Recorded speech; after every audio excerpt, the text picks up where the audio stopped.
Alam mo, ang maging OFW, ang isa sa pinakamahirap na desisyon na gagawin mo sa buhay mo kung mag-a-abroad ka. Dahil kailangan mong mangibang bansa para sa pamilya mo. Sobrang mahirap mawalay sa pamilya kung alam niyo lang. Bawat minuto, bawat oras, bawat araw at bawat taon na hindi mo sila nakakasama. Lahat yan ay titiisin para lang mabigyan sila ng buhay na masagana. Kahit ang kapalit nito ay ilang taon na pagkakawalay. Mahirap talagang maging OFW dahil lahat ng okasyon sa buhay mo habang nasa ibang bansa ka ay hindi mo sila makakasama. Nariyan ang graduation day, ang Pasko, bagong taon, at marami pang iba. Mag-isa mo itong haharapin.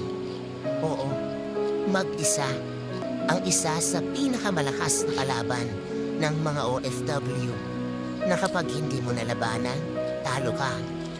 Kailangan pag nasa ibang bansa ka, may baon kang 1 toneladang pasensya at gabundok malakas ng loob. Dahil lahat ng laban dito, haharapin mong mag-isa.